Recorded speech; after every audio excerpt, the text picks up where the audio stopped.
Hello, dear friends, and welcome to our daily prayer service on Kardec Radio, nourishing our souls always 24/7. And today we'll be gathering again to turn the mirror of our souls to God.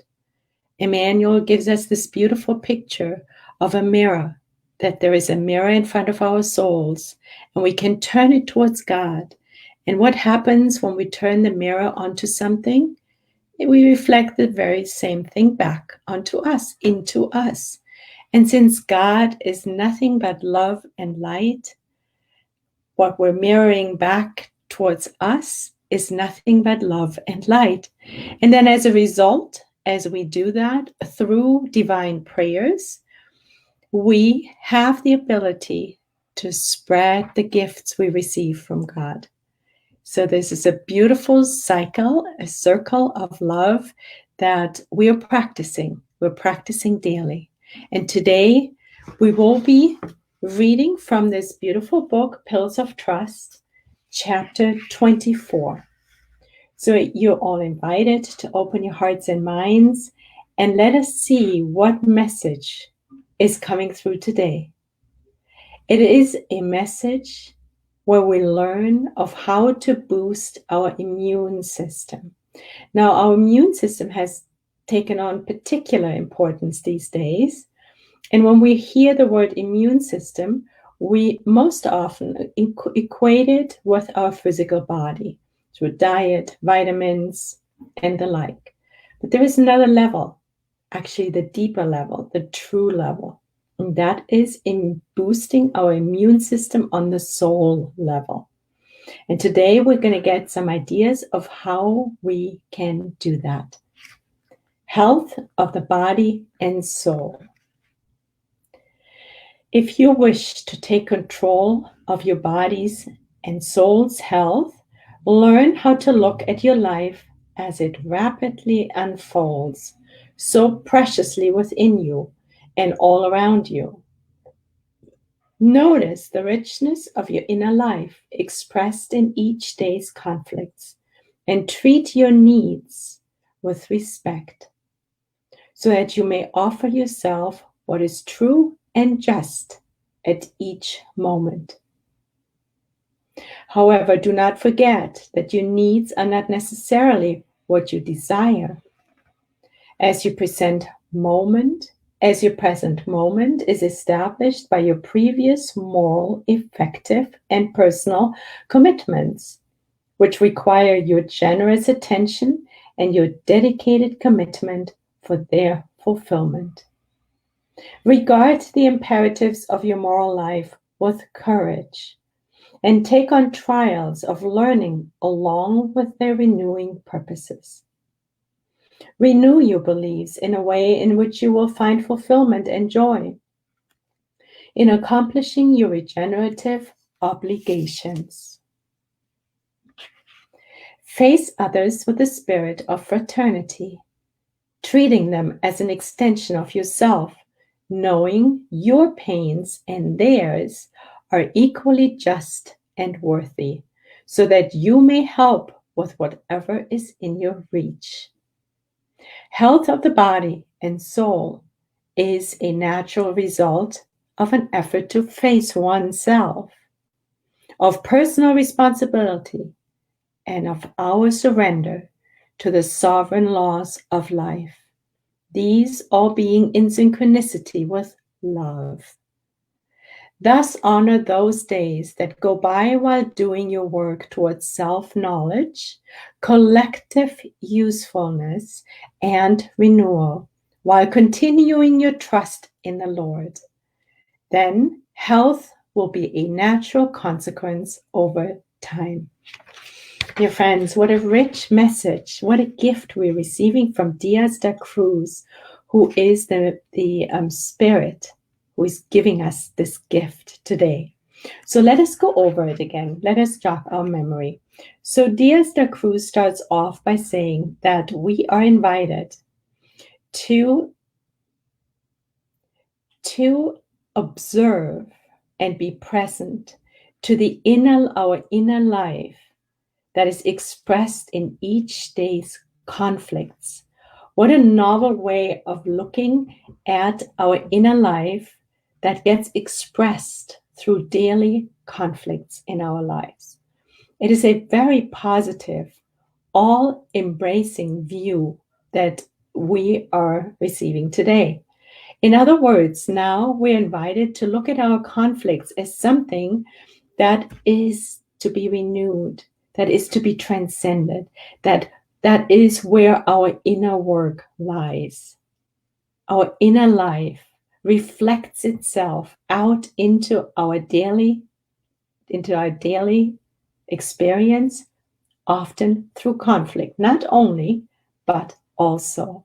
So it points us towards our own selves. It points us towards our inner responsibility for the conflicts we may experience in our lives. We've spent millennia pointing the finger, always overlooking these three fingers that are pointing back at us when we point out. But today, Cruz is reminding us that our conflicts that we experience are just a reflection of our own inner life. Then he continues and says, treat your needs with respect. We're invited to treat our needs with respect, to respect them, not to shy away from them, to accept them as a reflection of ourselves, with personal responsibility. We're invited not to medicate, to turn away from these conflicts, but to use them like a diamond in the rough that needs another diamond to rub up against in order to become shiny and beautiful, aligned with God. Then Diaz says, do not forget that your needs are not necessarily what you desire. So needs and wants are two very different things, at least at our level of inner transformation.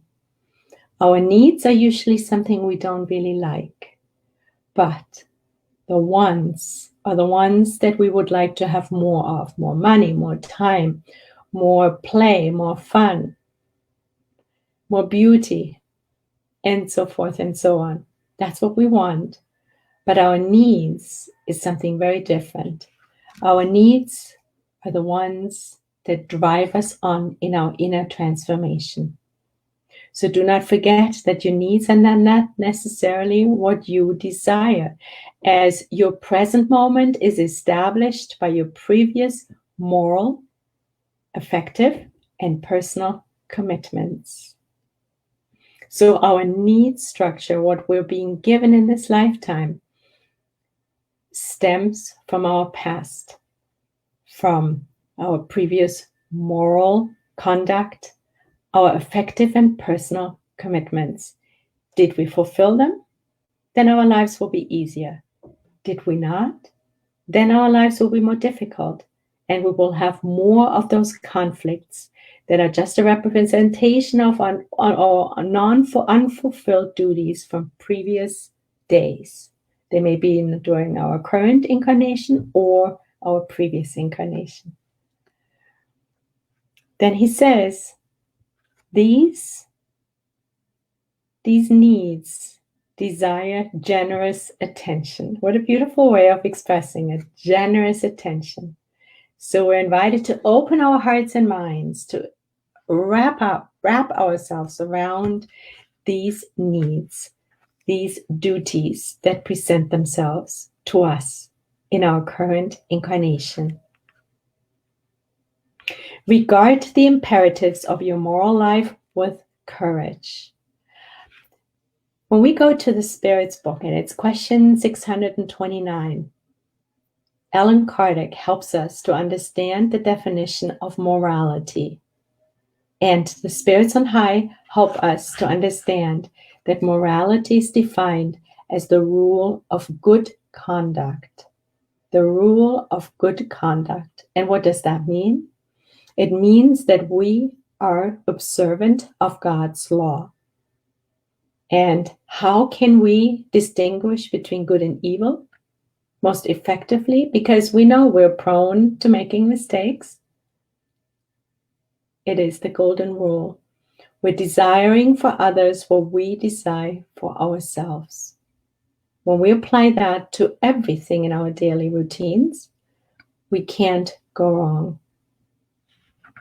So regard the imperatives of your moral life with courage. So let us take heart. Let us be available to them with an open heart and take on trials of learning along with the renewing purposes. Renew your beliefs in a way in which you will find fulfillment and joy in accomplishing your regenerative obligations. Emmanuel, in Thought and Life, dedicates a whole chapter to obligations. He calls them duty. And he defines duty for us as a series of activities in the realm of goodness. We're invited to fulfill our duties. Is it always fun and games? Not so much. But the more we understand the bigger picture, the more we know if we don't fulfill our duties, they will become regenerative duties.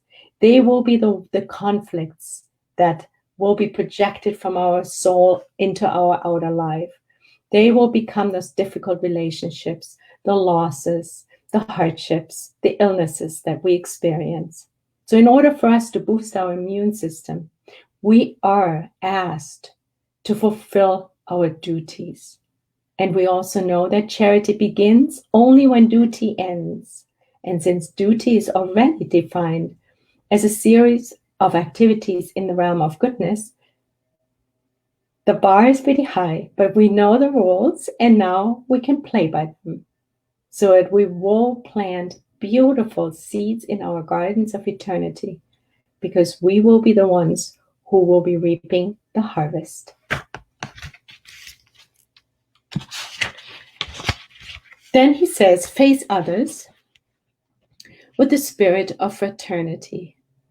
We know that in the Lord's Prayer, Jesus gifted us with, he says, our Father, which helps us to understand that we are all children, equal children under one God. It helps us to practice fraternity. Fraternity, which means it's a brotherhood, a sisterhood. So we're invited to see our fellow human beings fraternal as brothers and sisters. And Diaz actually says, treating them as an extension of yourself. Now, if we're fraternal and we really see all humans on this planet as brothers and sisters, as children of the same God, it puts us on equal footing with everyone.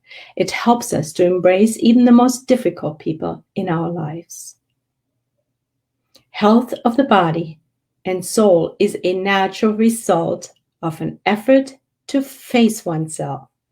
So for us to boost our immune system is to face ourselves, to get to know ourselves better.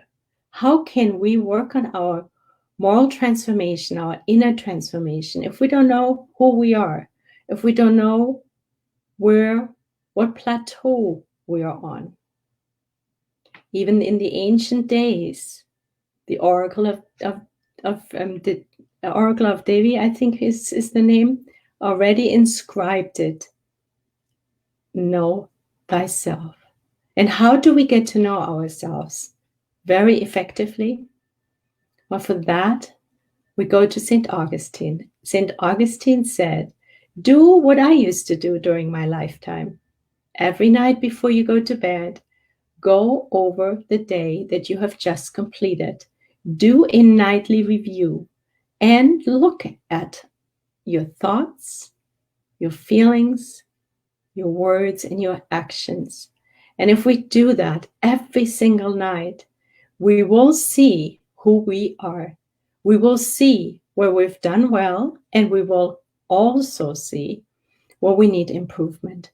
And at that very moment, we can, with a prayer, prepare ourselves while we go to sleep to take on the new day with new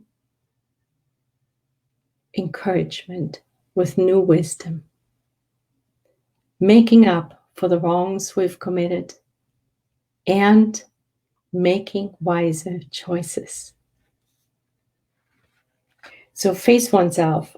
So he says, health of the body and soul is a natural result. It's a natural result of an effort to face oneself, of personal responsibility, and of our surrender to the sovereign laws of life.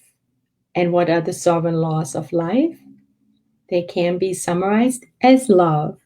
God's law is love, always.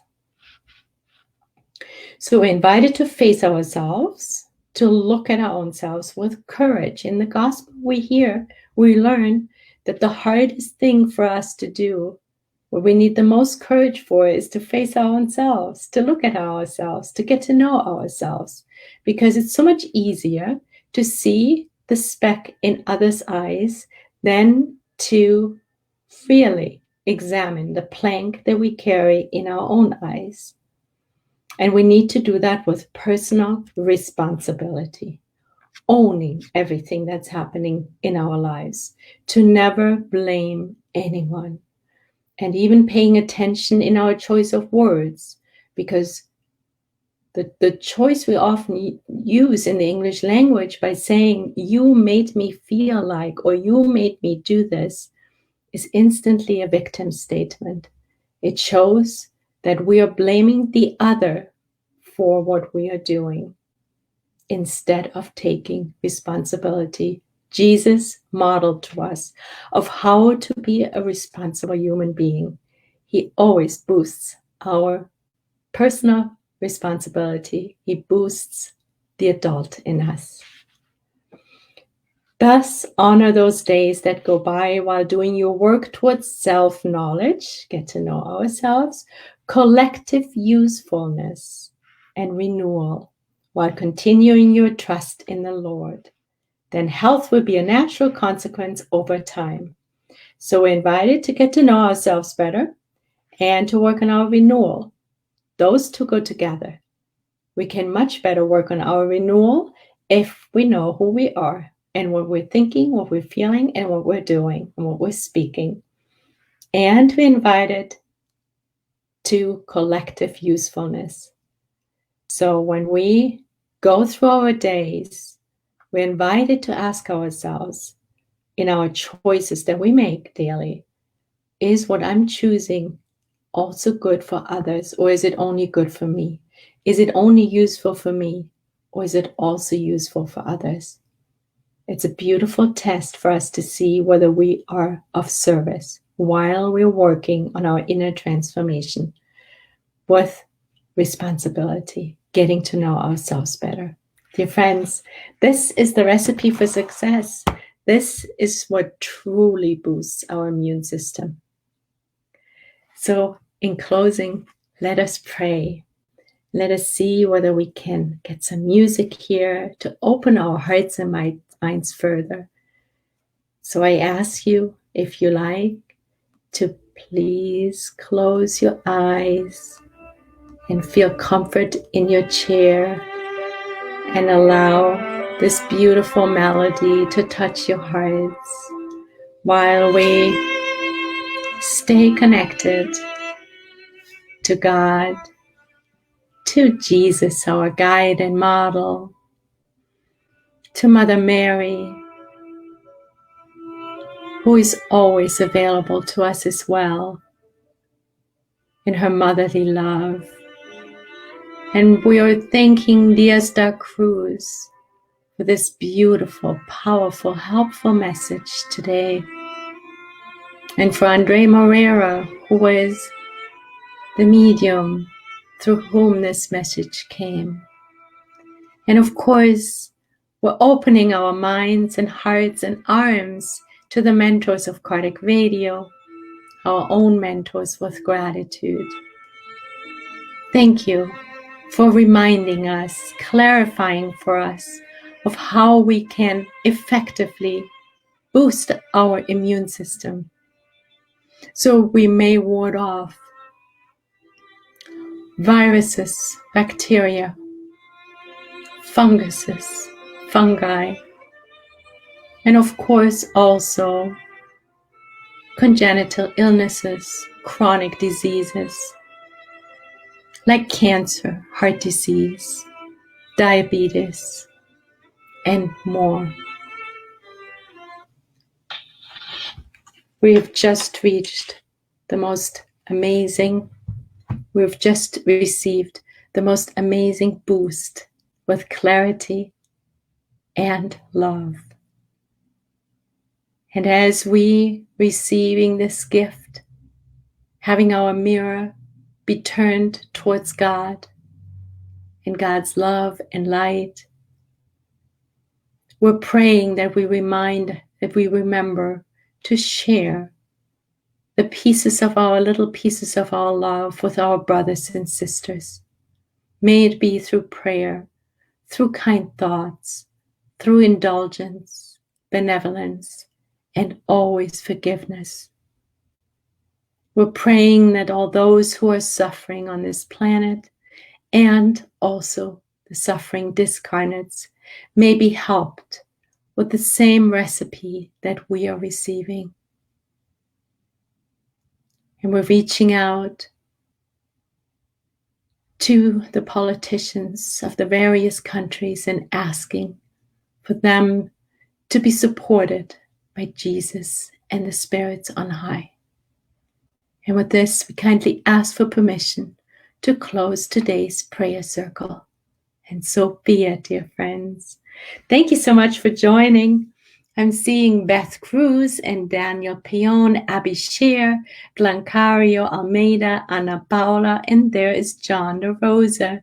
Use the conflicts of each day to hold those negative emotions at bay and discover the lessons that were sent your way. Eventually, we will establish a habit of tolerance and understanding when we discover how to peel away the outer shell of each conflict that comes across our path each day. Peace and love is always the way. Beautiful, John. You even wrote us a poem. Wonderful. Bless your heart. Thank you all for joining. And so God willing, there will be another prayer gathering tomorrow, same time, same place. God bless you.